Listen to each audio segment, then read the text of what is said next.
Where will you be in the 24th century? Space, the final frontier. Come explore the worlds above and beyond as E goes inside Star Trek.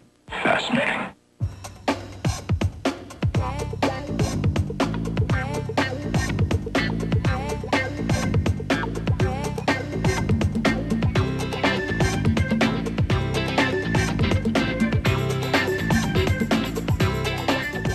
Welcome to E's Inside Look at Star Trek. I'm Michael Kastner. And this, in case you don't know, is a phaser, the weapon of choice in the 24th century. Do you feel phased? You'll lose your appetite in a couple of minutes, trust me. Anyway, the 24th century belongs to Star Trek. The universe we're about to enter at warp speed is a space of limitless imagination and, above all, hope for the future of humankind. Sounds like pretty lofty ideals for a movement spawned by an unassuming sci-fi series from the 1960s. Well, in the next hour, our prime directive is to show you why the Star Trek phenomenon is about an awful lot more than just pure entertainment. The cast of Star Trek. It all started out in 1966 when 7 space-age pioneers were transported into America's living room via the small screen. Ladies and gentlemen, there is Hollywood's Mount Rushmore. This event launched an international phenomenon that has become one of the most successful and enterprising vehicles in entertainment history. Star Trek presents a very optimistic view of the future, and I think that that appeals to a lot of people, particularly back in the 60s when you had the nuclear threat and the Cold War, and people didn't know if they were going to survive another day, and the Cuban Missile Crisis, and here's a show that says 300 years from now, everything's going to be great. Star Trek's creator, the late Gene Roddenberry, recognized the need for hope in uncertain times. His vision captured the imagination of millions and found a place in the heart of American popular culture. It's a vision that has spanned nearly 30 years. Gene Roddenberry was the force that created Star Trek.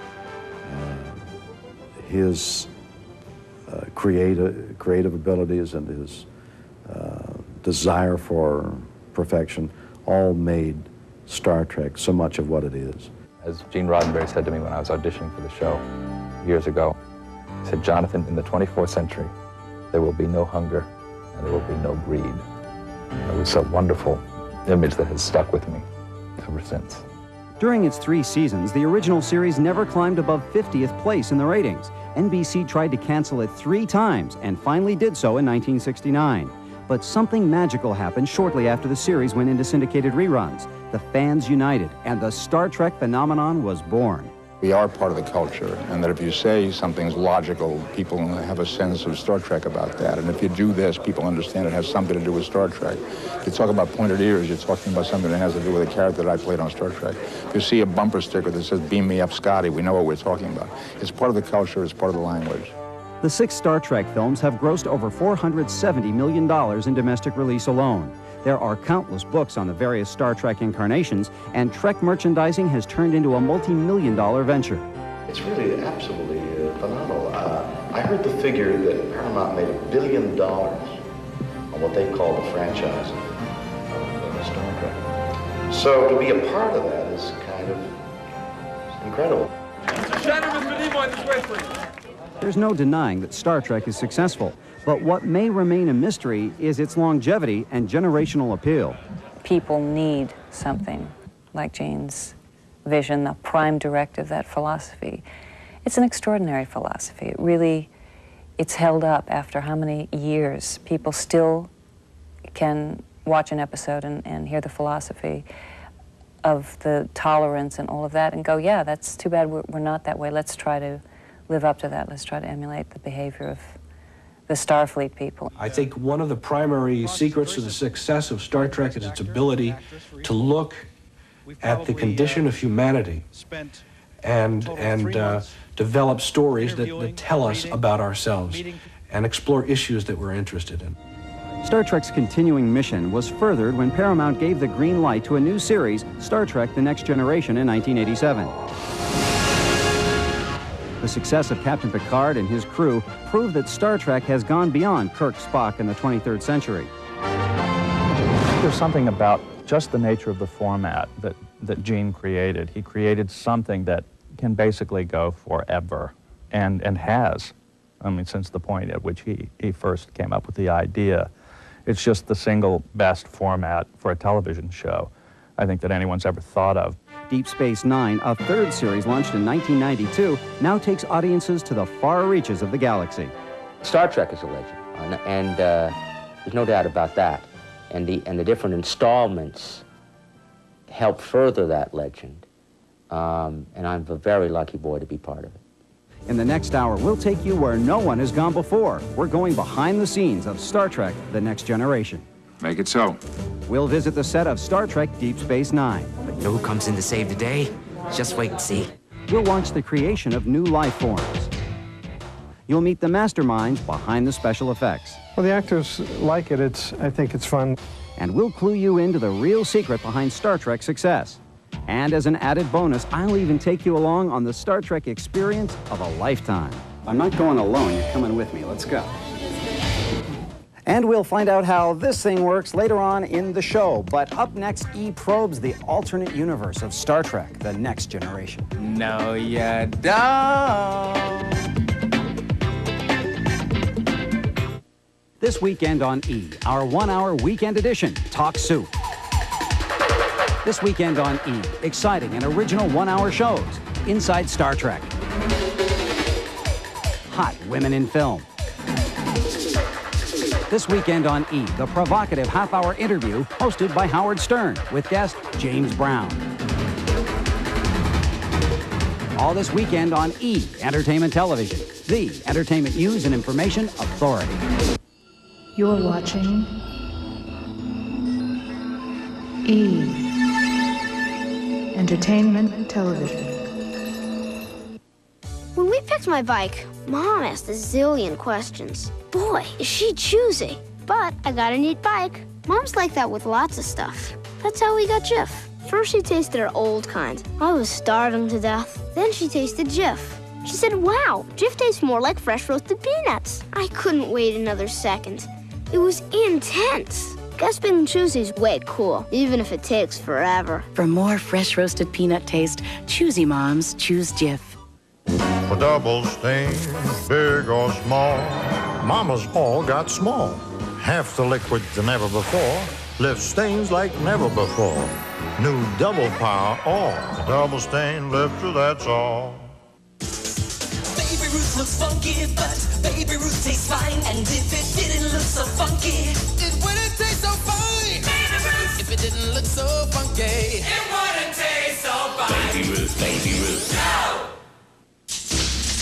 Katarina Witt. They say, oh, Katarina's using her looks. I'm guilty. To be the best, I use everything. The costume, the choreography, the music, and not so crazy, this. Fabergé and Katarina proudly introduce Lady Power Clear Roll-On Antiperspirant. Nothing rolls on this clean and clear. This works for me. It's the part of my look you don't see. New Lady Power Clear. Power that won't let you down. Only one great tasting juicy flavor really gets you moving. Get your friends geared up, grab a stick of juicy fruit. The taste is gonna move ya. Juicy taste, going strong. The taste of juicy fruit is gonna move ya all day long. Juicy fruit is gonna move ya. Soft and sweet, gets right to ya. Juicy fruit, the taste is gonna move ya.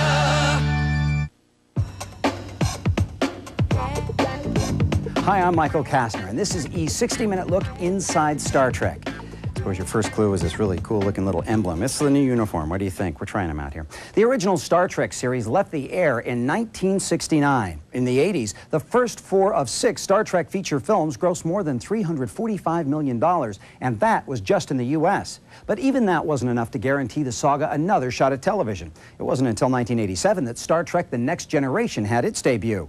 Turns out beaming Star Trek back onto the small screen was a stroke of programming genius. Star Trek: The Next Generation consistently rates among the top 10-hour series on television and holds the #1 spot for syndicated drama.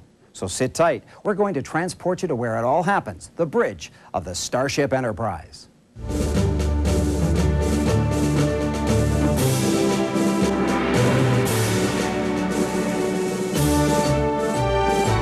here it is, the bridge of the Starship Enterprise, home to Star Trek: The Next Generation. There's a certain mystique about being on the bridge. And I've seen it when friends of mine who are true fans come onto the bridge. There's a certain aura and it's quite nice, actually. Here's what it looks like with all hands on board on shooting day. And here's the man in the captain's chair, Jean-Luc Picard. A Renaissance man, I think is a wonderful description of him, and he has grown into that in the course of these 7 years. A Renaissance man meaning what? A man of politics, of leadership, of culture, of education, of good taste. Somewhere in there, give it a little extra beat. This sequence here that we're shooting now comes fairly close to the top of the show, and it's just kind of setting the stage for the events that follow. If you notice, our coverage is fairly simple on the bridge because we want the show to start with a little bit of a slow pace, and then as the adventure increases, we pick up the pace and we do a lot more shots so we can cut faster and get a lot of different angles. But here we keep it kind of slow and easy so that by contrast, the other part looks more exciting. Cut. Good. How about you, Chris? Okay, that's a print. New deal, folks. Playing around. It's all work here. All work. Look at this. $35.95. Send your checks and money orders. Brent Spiner, Paramount Pictures. For your own padded apple box. Need another take? Brent Spiner plays the role of Lieutenant Commander Data. He's exactly what you think he is. He's Data, the lovable android, who is naive and childlike and super strong and super intelligent and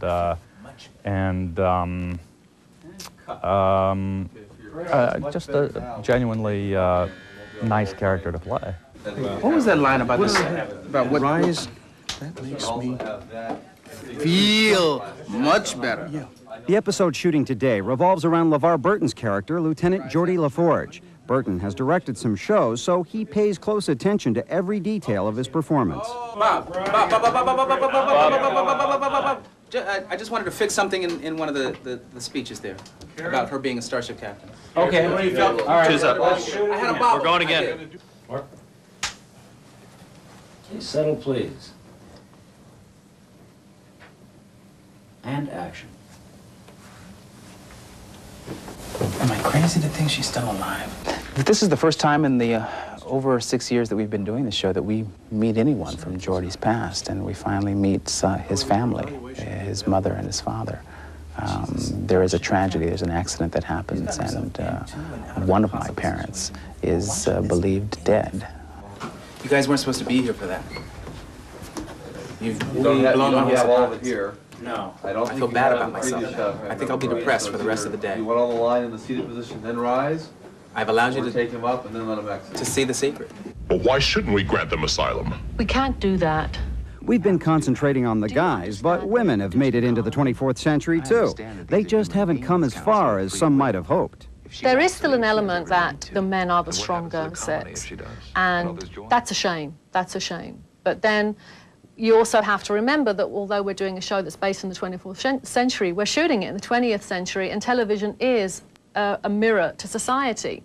If we go too far in Star Trek, it's not going to be accepted by the people now. The society is genetically integrated. Suddenly there would be gaps, missing pieces. There have been many times where I've thought, this is ridiculously sexist.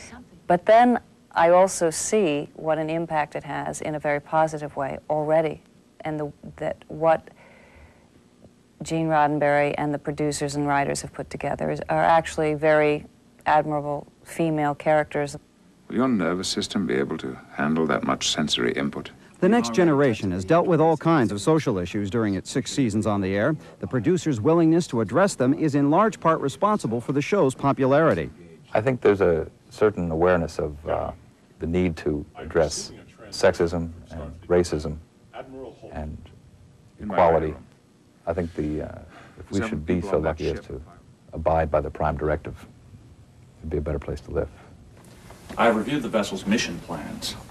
The Raman was to descend to the lowest atmosphere, 11,000 kilometers below its current position. The crew was to sample the atmosphere at that level and then return to a higher orbit. All of the actors on The Next Generation come from a theater background. This training is especially handy when it comes to getting their lines out right. It's helpful, I think, because the language is heightened. It's not your everyday conversation. I've always felt that Star Trek, the style of it, was kind of a cross between Shakespeare and, you know, flying around the house with a towel around your neck, you know, pretending you're Superman. I mean, it's sort of the balance of the two. It's a balancing act Star Trek The Next Generation pulls off with great ease. Send it directly to the aft section of the Roman, to the secondary airlock. That will put it just one bulkhead away from the bridge. I'll interface with the probe as soon as it's in place, and then take it the rest of the way from there. Make it so. Make it so, Captain. When we come back, it's Roots reunion time on Star Trek The Next Generation. I came here for that. This Sunday on the Howard Stern interview, James Brown. I feel nice, the sugar is fine. Ooh, I feel nice, the sugar is fine. Sing it, baby. So good, so nice, so nice. I got you. James is wild. So good, so new, so good. I got you. Howard interviews James Brown this Sunday on the Howard Stern interview, 10 Eastern and Pacific, only on E! So, you want to save on long distance? What a pain. Restrictions on times of day, area codes, calling circles, and there's no guarantee you'll save. Except with the Most. It's like a 1 billion megabyte brain at Sprint. It figures out who you call the most and guarantees you savings every month. 1 month, your best friend in Alaska. Next month, your new best friend in Lahaina. Isn't science wonderful? Now get $50 free long distance with the Most, only from Sprint. This is a 3,000-year-old prescription for soothing dry summer skin. Skin Science Update from Vaseline Intensive Care. I'm Joan London. In ancient Egypt, they call aloe the medicine plant. And today, Vaseline Intensive Care Research has developed an aloe formula for summer that's a better moisturizer than 100% pure aloe vera. Sometimes when you combine science and nature, you get something better. Vaseline Intensive Care Aloe and Lanolin. From intensive research comes intensive care. I'm Clint Black for E! Entertainment Television, the entertainment news and information authority. And now your host, 5-time Grammy Award winner, Miss Dionne Warwick. Hi, and welcome to this mini edition of the Psychic Friends Network. Now, for those of you who've never seen this hit television show, let me tell you a little about the program which has introduced America to the best psychic phone service in the entire world. With the help of Psychic to the Stars, Linda Georgian, the very best psychics are available from their homes and offices to consult with you 24 hours a day. Somehow, talking to the psychic just kind of, I don't know, it boosted my enthusiasm, my confidence in myself. And I landed a job like a few days later. We also get to visit with some of your favorite television stars. He made me feel so good. When I hung up from speaking with him, I was really up for the rest of the day. So in case you did miss our show or forgot to write that important number down, here's another chance. Remember, all it takes is a telephone and an open mind. And I know you won't be disappointed. Must be 18 to call. Just $3.99 per minute. Welcome back to Inside Star Trek on E! I'm Michael Kastner. We've been spending time with the cast and crew on the set of Star Trek The Next Generation. Now, despite the long hours of makeup, rehearsal, and actual shooting, this is a group who really likes coming to work. Even so, everyone needs some time away for a little R&R, and for some cast members, life off the set is as much fun as their day job. Clark. Settle, please. And action. On the set of The Next Generation, actor Michael Dorn plays Lieutenant Worf, a powerful Klingon warrior who is the first of his race to serve on a Starfleet vessel. I think he's very cool. I think he has a lot of what we all would like to be.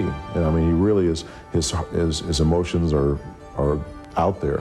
When he's not on the Starship Enterprise, Dorn is into his own kind of space. Jets. Well, actually, I have it's an experimental 60s era jet called the Casa jet that I've been flying, and But at every opportunity I have, I go to some of the air bases, Air Force bases and Navy bases, and fly what they have. That's right, this guy's a pilot, and he's got the pictures to prove it. The helmet and the flight suit is all part of the thing. It helps you fly better, to be dressed correctly. In fact, I probably should get you a shot of my flying boots also. That way, I just got in the mail. A lot of people can look at our show as reality and really get into it, and that's good. That's very good. We want them to be, to think of it as, as real as possible, because that's what we're trying to do. We're trying to portray these characters as real as possible. So, but my hobby is more reality than out there in space and things.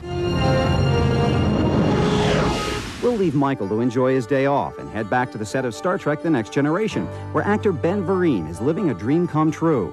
Longtime fan Vereen is establishing the role of Dr. LaForge, father to LeVar Burton's character, Geordi. I got the world on the strings. Guest appearances are a series trademark, and it's hard to tell who's more excited about the visit, the crew or the celebrity trekker. I was dreaming of this, and a couple of weeks ago, my manager called and said, they'd like for you to come out and play LeVar's father. And it didn't hit me right away. And I was doing the show, Jelly's Last Jam on Broadway. And all of a sudden, I was walking backstage behind, and the show was going on, and it dawned on me what she had said, and I screamed. And meanwhile, Brian Mitchell, who plays the part of Jelly, was on stage, and he hears with the background going, yeah! All right! As many times as you like, man. Okay, let's do it again. This is a victory, sir. You bet it is. Okay. Make a face.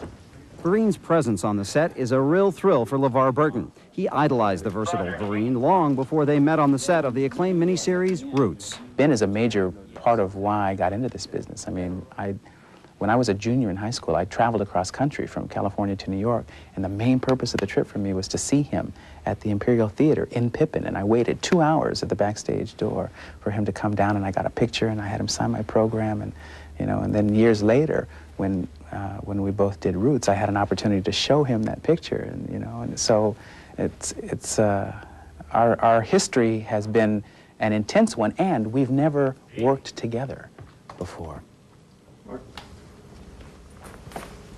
Settle, please. And action. How are you, Dad? As well as can be expected under the circumstances. We talk about the fact of being in the 24th century together, and the consciousness of that, and what it means to the planet. Starfleet is considering the Hera lost. The search isn't much more than a formality at this point. That's the one thing I love about the show, because when you think about Star Trek, there is no barriers as far as racial barriers, as far as consciousness barriers. It's about beyond the scope of our our perception of where life is today. All right, Geordi. Call me if you need anything. And cut. Very nice. Cut. All right. Great. Yep. Okay. Is that it? That's it? That's it? You came here for that? I came here for that, man. You came here to establish a character, is what he did. Yes, I did. It's always cool when your friends can come and play with you on your job. Oh, man. This is... thank you. You know what was real special? Receiving my itinerary, and at the bottom it says, "Welcome to the 24th century." And the 24th century is just where I'll be going later on in the show. But coming up, we're traveling to the farthest edge of the galaxy. That's right, we're going to Star Trek Deep Space Nine, so hold on through this commercial break.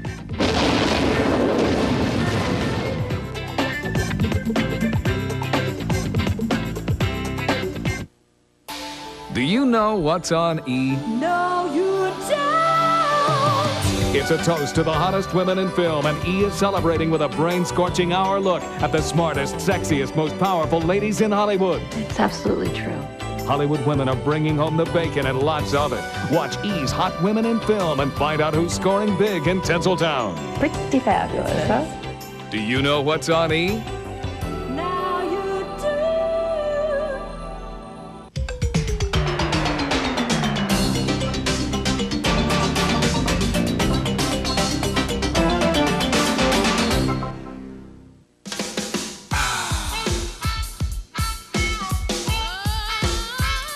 Lipton iced tea is brisk. So crisp, so clean, so thirst quenching. That's Lipton iced tea. That's the brisk tea in 5 delicious fruit flavors.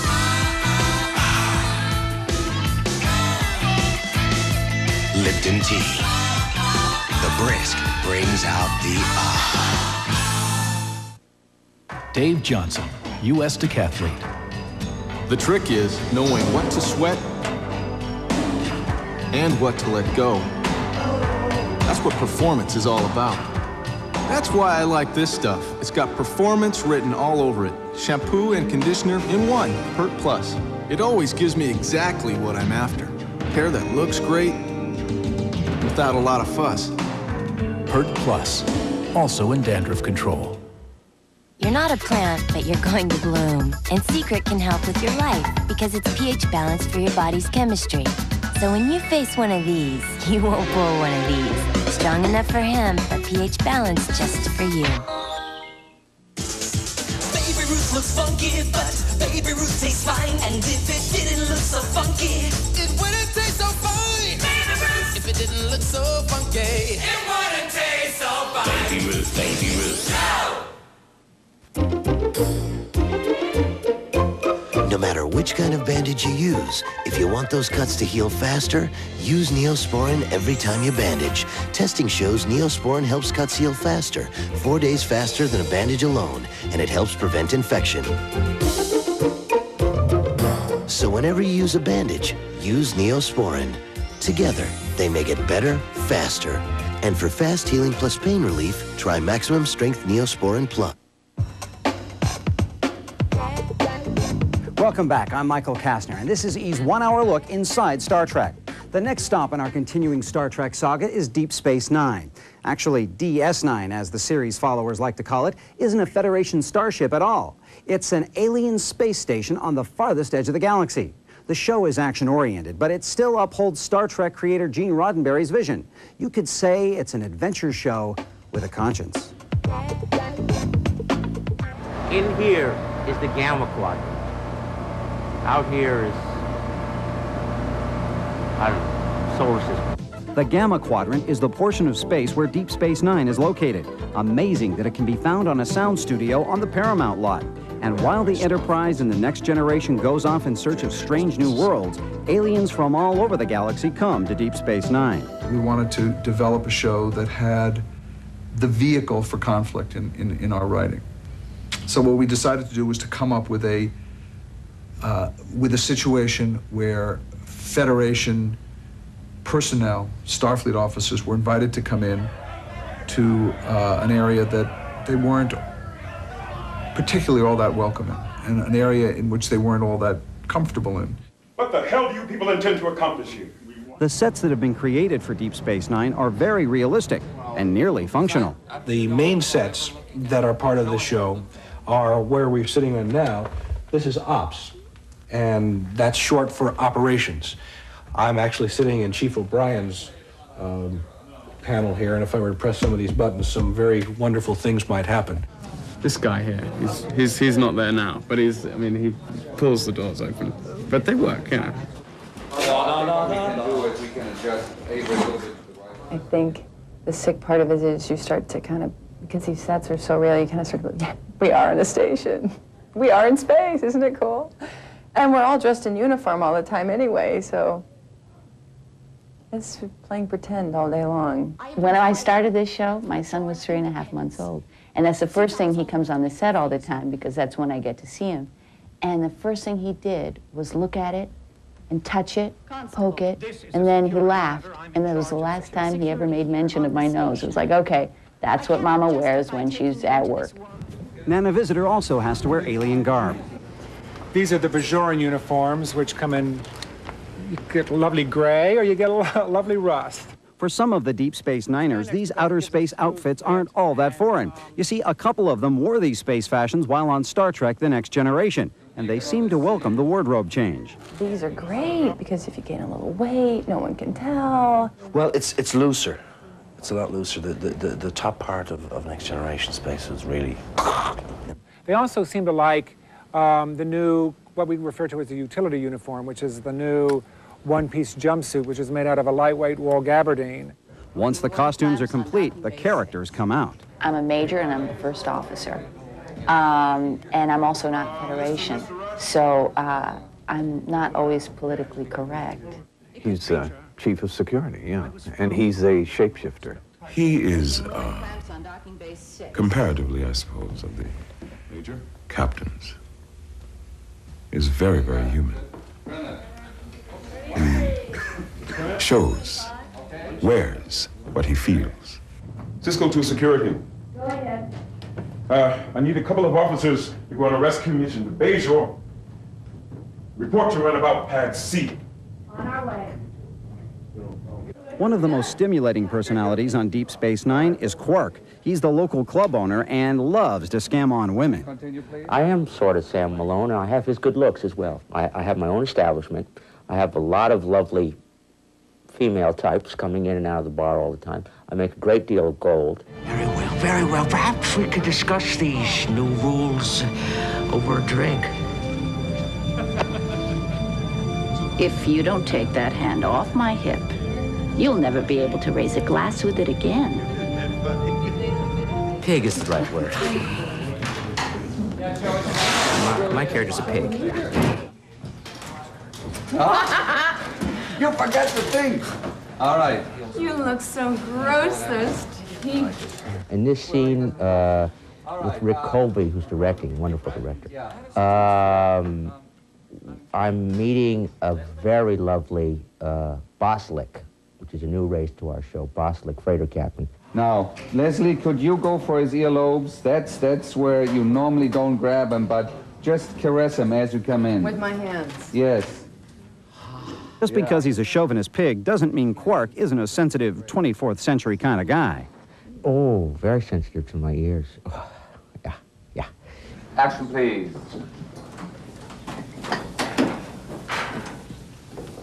Hi, Quark. How are your lungs? Tingling at the sight of you. And I get away with murder most of the time. Most of the time. No, I don't. My nemesis, Odo, has a way of sitting on me. But most of the time, I can get away with a lot of things. I need a slimy character like him, and he needs me chasing after him. In this scene, there's a lot of turmoil down on the planet, and one of the major Federation officers is missing, and they're all looking for her. But you know who comes in to save the day? Just wait and see. Good. When's Odo due back? Roughly 12 hours. Who needs Odo when you got his #1 deputy? Not everyone feels that way, Quark. Bonds do form quickly when you're stuck on the outer limits of the universe, especially after their hiatus. Terry I haven't seen for ages, so today is the first day I've seen Terry in 3 months. So we had a fond welcome today, and so, yeah, we're affectionate now. 10 months' time, we'll see what we're like. You know, both on a personal level and on an acting level, we gel pretty fast. So it feels like we've been doing it for a long time. We'll meet the humans behind the aliens and check out some amazing special effects when Inside Star Trek returns. Up on the top shelf, we have a whole row of Ferengi heads. Don't I look beautiful? What do you think? This weekend on E, our 1-hour weekend edition, Talk Soup. This weekend on E, exciting and original 1-hour shows, Inside Star Trek. Hot women in film. This weekend on E, the provocative half-hour interview hosted by Howard Stern with guest James Brown. All this weekend on E! Entertainment Television, the entertainment news and information authority.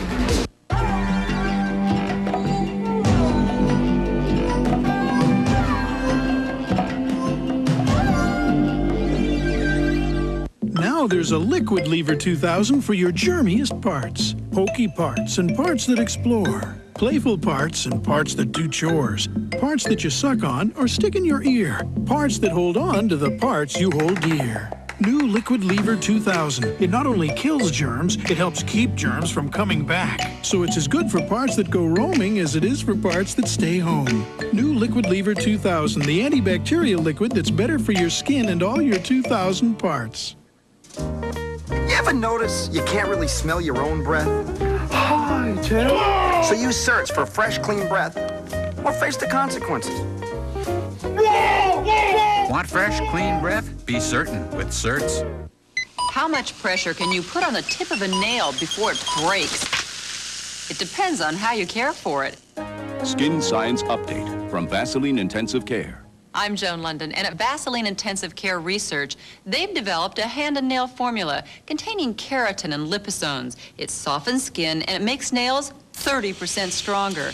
A fact you can check for yourself. They have a money-back guarantee. 30% stronger nails. From Intensive Research comes Intensive Care. Make your hair beautiful with Preference by L'Oreal. It gives me shining color and nothing conditions better. So buck up, develop an attitude. I sure did. Just say, I'm worth it. Rich Conditioning Preference by L'Oreal. When we picked my bike, Mom asked a zillion questions. Boy, is she choosy. But I got a neat bike. Mom's like that with lots of stuff. That's how we got Jif. First she tasted her old kind. I was starving to death. Then she tasted Jif. She said, wow, Jif tastes more like fresh roasted peanuts. I couldn't wait another second. It was intense. Guess being choosy is way cool, even if it takes forever. For more fresh roasted peanut taste, choosy moms choose Jif. I'm Michael Kastner, and you're watching E's Look Inside Star Trek. Star Trek The Next Generation and Star Trek Deep Space Nine are not only some of the most popular shows on television, they're also among the most expensive to produce. Creating the illusion of the future and filling it with fantastic creatures doesn't come cheap. But more important than the budget on shows like these are the creative minds who bring these worlds and their inhabitants to life. Hello, I'm Michael Westmore, the makeup designer and department head of Deep Space Nine and The Next Generation.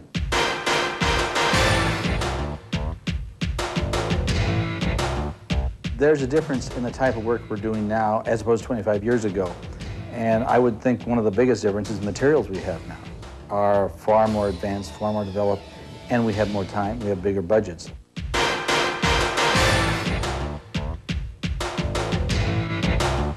Oh, 5 after 7. See you in 3 hours. 3 hours later, what do you think? It was worth it. Every moment. I gotta go to work. They make me go to work after 3 hours of sitting there. This is the easy part. The makeup is the hard part. It takes an hour and a half to put on. Yeah, but that's my whole makeup. And the fact is my skin has to be matched to this, and it has to be built up so that there's not a line. And they do an amazing job. I'm generally in, if everything is going right, I'm in at 5:45, and I'm in makeup for an hour and 15 minutes, and then on the stage for anywhere between 13 and 18, 20 hours. It's a rash, and I'm embarrassed about it. We tried to cover it, it wouldn't work. They had a forehead on me, and Paramount apparently just went, what did you do to her face? The process has evolved over the years from really being a pain to where it's actually tolerable. People say, oh, does it hurt? Is it hot? Is it this? Is it that? It's, it feels like you have a cold. And actually, today I do have a cold. So it feels like I have a double whammy cold. A lot of actors have told me that they have in their makeup felt claustrophobic. I can't even say that word. Okay, so it's not always comfortable. Even so, the cast members willingly forego their own creature comforts for the sake of Michael Westmore's vision. This is our alien called the Trunkhead. It's one of the more interesting, I think, and more difficult aliens that we have on the show. Oh, yeah, this would be like a Fellini movie in a minute.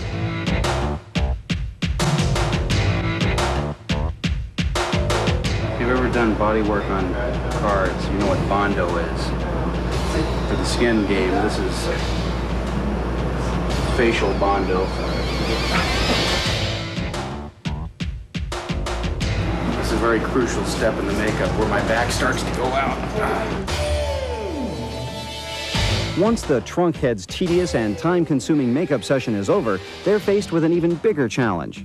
And so is their creator. I think the more you do, the easier it gets, because you get into a role where you think all of a sudden I'm burnt out and I can't think anymore. And kind of it started to get that way after the first season. You think I've made as many bumps as I possibly can. But then the more research books that you start to delve through and you start to go through, it starts to get to the point where I more or less take it for granted. It's like, okay, we need 18 new aliens. All right, you know, sit down and we'll put them together. Hi, I'm Dan Curry, visual effects producer for Star Trek The Next Generation and Deep Space Nine.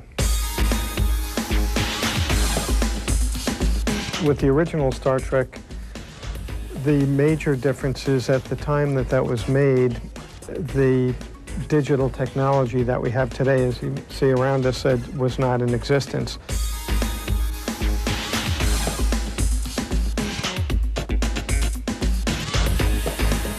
There are two things that are happening in this shot. First of all, this is Brent Spiner as Lore, Data's evil brother, and this is Brent Spiner as Data, our stalwart commander on the Enterprise. So this shot combines the technology of a split screen where we shot Brent as Lore and then Brent as Data, and then it also combines this electronic matte painting I'm doing now, and I'll be adding a flying buttress over there and we'll provide you with the finished shot. Here's the finished shot. This is where I painted in the flying buttresses and just extended up the building with an electronic airbrush. And running, it looks like.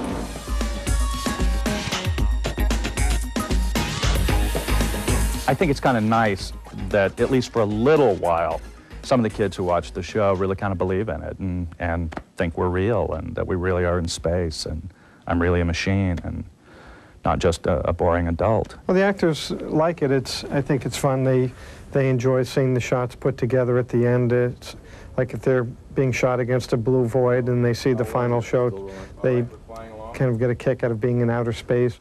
Get ready. And left. And back. Inertial dampeners are offline. Life support is failing. Entering the planet's atmosphere. And right. There are certain characteristics of this show that people have identified as being very Star Trek. And what I've just been doing now, i.e. this kind of acting, whenever, you know, the shuttle is going through a lot of clear air turbulence.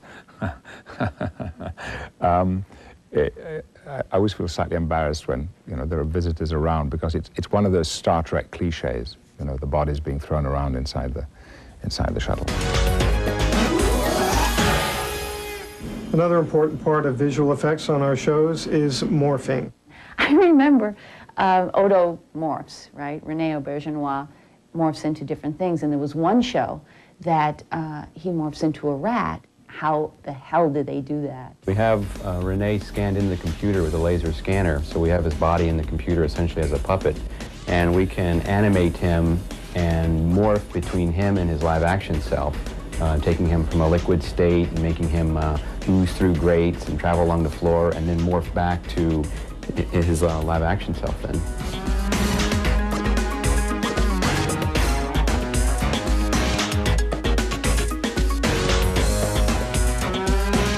A rat is the most sort of animated thing. Usually I'm doorknobs. We've had him flow into a lap. I've been a picture on a wall. We've had him had a very bad headache. I've been a chair. Just a lot of interesting different shapes. I don't know. The Trekkers know everything I've been. It's that world of enlightened adventure that attracts audiences. It certainly makes it attractive for us to work on. Amazing how they do all that stuff, isn't it? Well, don't go away. We've got true confessions of Never Say Die devotees when E's Inside Look at Star Trek continues. I watch Star Trek The Next Generation. My favorite character is Hairless. He is always in command of the ship. He's at the bridge. His name is Patrick Stewart. This Sunday on The Howard Stern Interview, James Brown. I feel nice, the sugar is fine. Ooh, I feel nice, the sugar is fine. Sing it, baby. So good, so nice, I got you. James is wild. So good, so good, I got you. Howard interviews James Brown this Sunday on The Howard Stern Interview, 10 Eastern and Pacific, only on E! Ever notice how stains stains coming too. So for double stains, what's on Mama to do? Look, Mama's all got small. Introducing new Double Power All. Half the liquid than ever before. Lift stains like never before. For double stains, big or small, Mama's got the power of new Double Power All. The double stain lifter, that's all. Baby Ruth looks funky, but Baby Ruth tastes fine. And if it didn't look so funky, it wouldn't taste so fine. Baby Ruth, if it didn't look so funky, it wouldn't taste so fine. Baby Ruth, Baby Ruth. No! The doctor said we can get rid of warts ourselves. How? Get to the bottom of them with Compound W. Doctor recommended Compound W has strong medicine to penetrate warts, layer by layer. No more warts. Compound W gets to the bottom of warts.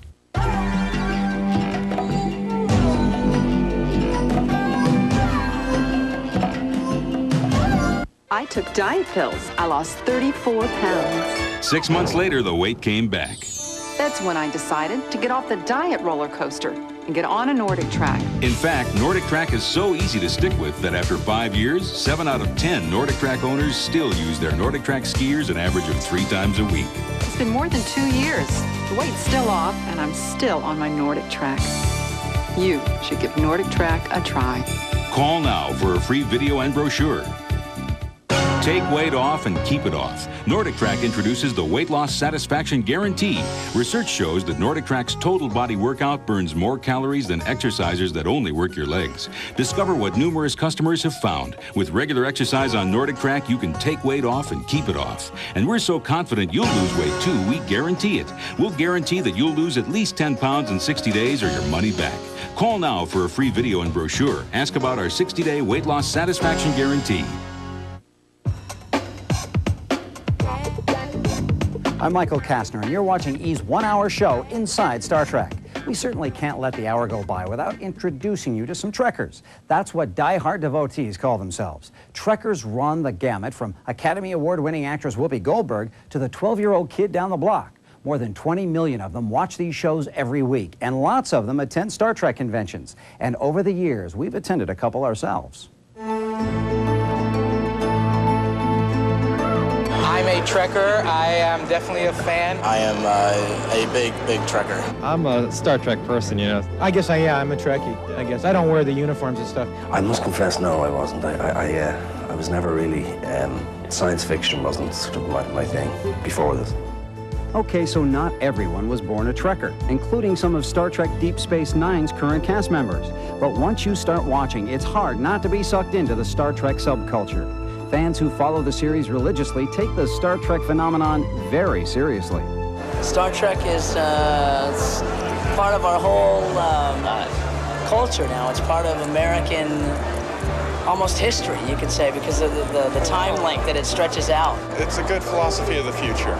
I think it's just really fascinating how they have, how they show all these special effects and the stuff that may happen in the future. It's kind of an optimistic view. I mean, when you're channel hopping and you see Bosnia on one channel and, you know, all this other stuff, it's kind of nice to turn to something encouraging. Over the years, these fans have been stereotyped and ridiculed because of their intense devotion to the series. In reality, though, most Star Trek fans are just sci-fi lovers. There's the cliche of the Ike Rock Spock fan, you know, who's, you know, living in his mother's fruit cellar and, you know, has a, you know, corpse sitting there. No, and has a little phaser and you know, was like, you know, holding them people off at Bay and Waco, you know, and yeah, they're those kind of fans as well. That's true. I mean, and they give the larger fandom a bad rap. I get a lot of good feedback on Quark, and it's not surprising because I know that the show is good. I'm just surprised at how many people see it and appreciate it and are kind enough to come up and tell me how much they like it. Even former cast members get great feedback. Actress Susie Plaxton's character was killed off during the 4th season of Star Trek The Next Generation, but she still has a large fan following. She was a great actress. She played the part really well. And it's too bad they killed her off. Hello. You look better without all the bones. Well, I guess that's real good to hear. How are you? Fine, just fine. My brother says you're the best-looking Klingon there is. In addition to getting autographs at conventions, Trekkers come to see their favorite actors speak and to find out what they look like without makeup. I'm a big ham. I mean, I love sort of being up there and being funny. Michael? Yes? We're out shooting in Simi Valley. Why didn't you come over for lunch and swim in the pool? Do you think both of us could get in your pool?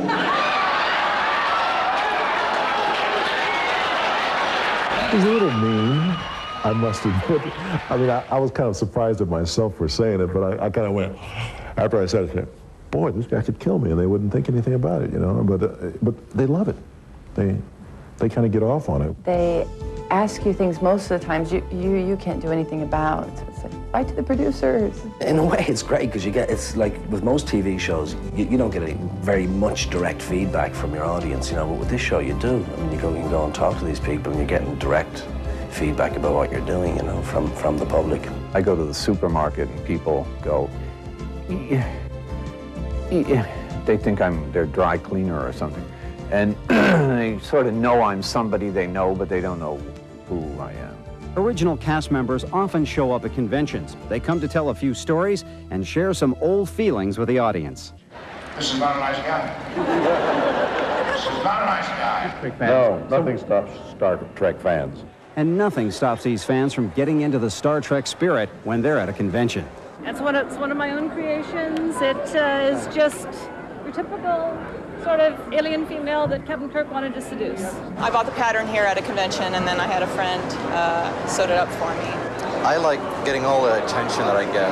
Instead of just walking through and being like, you know, everybody else, I can walk through and have 20 people stop me for pictures, which is usually the case. It's fun to see them to try to emulate what we're doing at the studio, especially with the Borgs and the Klingons. That's the sword that Worf uses. It's called a Bartlett. Oh yeah, man, your light's a trip.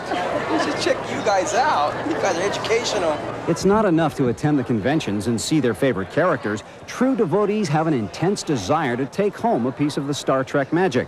And there's no end to the memorabilia available to those diehard fans. The Whoopi photograph of Whoopi, that one right there by herself. That's the biggest seller that we have. For some of the actors, all this merchandising can take some getting used to. I don't know, I was a little skeptical about it initially and about being an action figure and such. And then I thought, well, you know, if it's good enough for Alec Guinness, I guess it's good enough for me. I remember the first day at the beginning of the first season, we were all standing getting pictures taken, and I was standing and posing, and Cullum was teasing me about my posing, and I said, yeah, well, we'll see who looks best on the lunchbox. By the way, the Deep Space Nine lunchboxes aren't available yet, but do check out the next Star Trek convention. I'm sure they're working on them right now. And don't go away. I'll be back to take you on the ultimate Star Trek experience. Everything's quiet here, sir. No sign of life anywhere.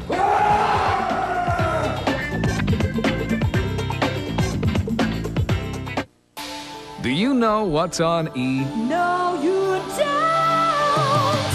Did you know that Shirley MacLaine was someone else in her past life? Did you know Tom Cruise practices Scientology? On Monday, E! News Daily begins a special series on stars and their spirituality. It's a 4-part look at the role of religion in the lives of today's celebrities. It's stars and their spirituality, all this week, only on E! News Daily. Do you know what's on E? Now you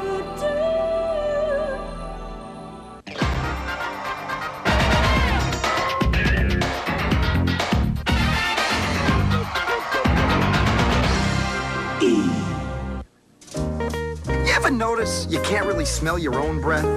Hi, Tim. So you search for fresh, clean breath or face the consequences.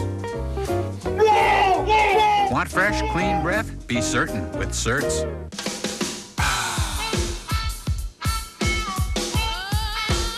Only Lipton iced tea is brisk.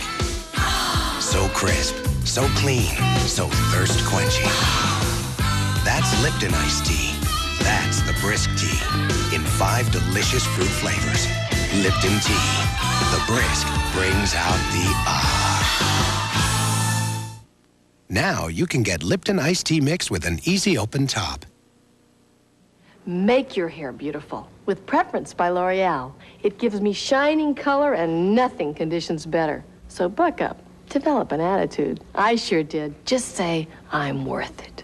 Rich Conditioning Preference by L'Oreal.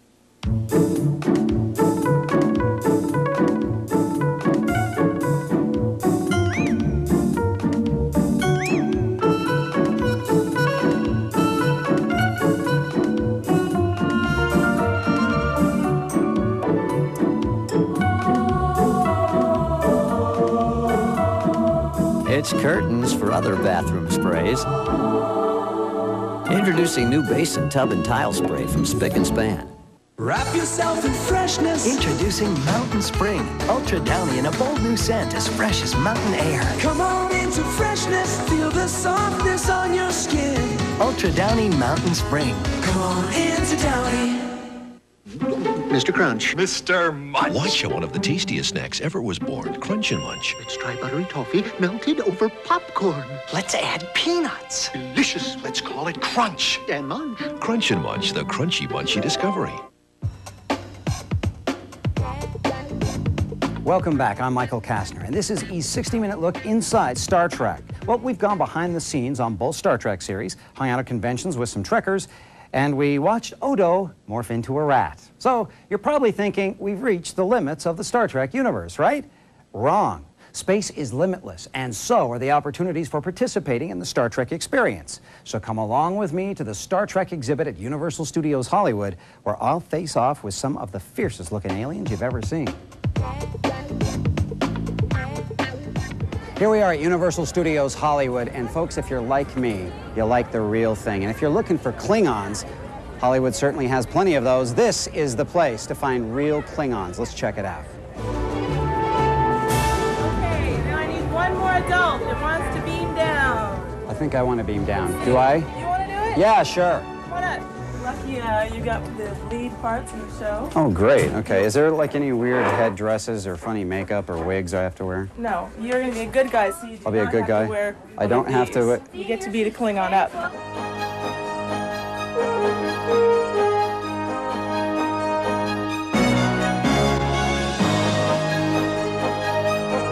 Can you tell me what this is? It's a communicator, and you got to turn it the other way so you can talk to Captain Kirk when you beam down.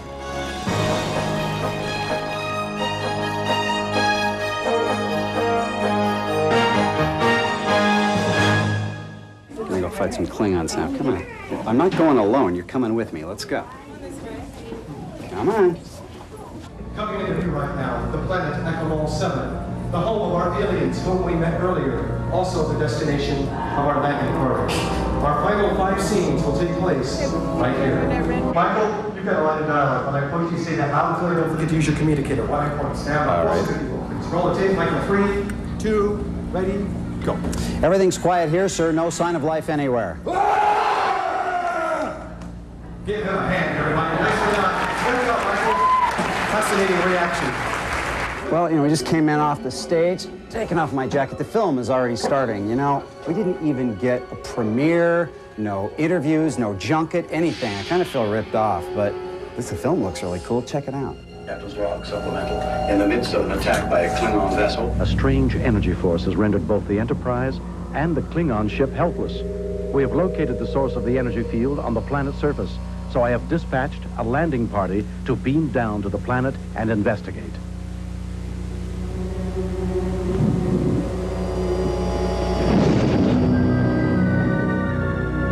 I have had an absolute blast here. The folks are really, really nice. To be honest with you, the Klingons are just a little bit weird. Wouldn't invite them to dinner, but that's me. I'm just a little bit picky. And great clothes, too. I'm thinking Versace. What do you think? Anyway, I'm out of here. Let's try this one more time. Hey, Scotty, beam me up, big guy. Come on, babe. Hello. Well, I guess you knew that was coming. You know, I've always wanted to be beamed. Thanks for joining us for our inside look at Star Trek. And, oh, yeah, I want to do this right. Live long, whoops, there we go. Live long and prosper. I also own Leonard Nimoy albums, but that's another story. And keep it tuned right here to E, the entertainment news and information authority.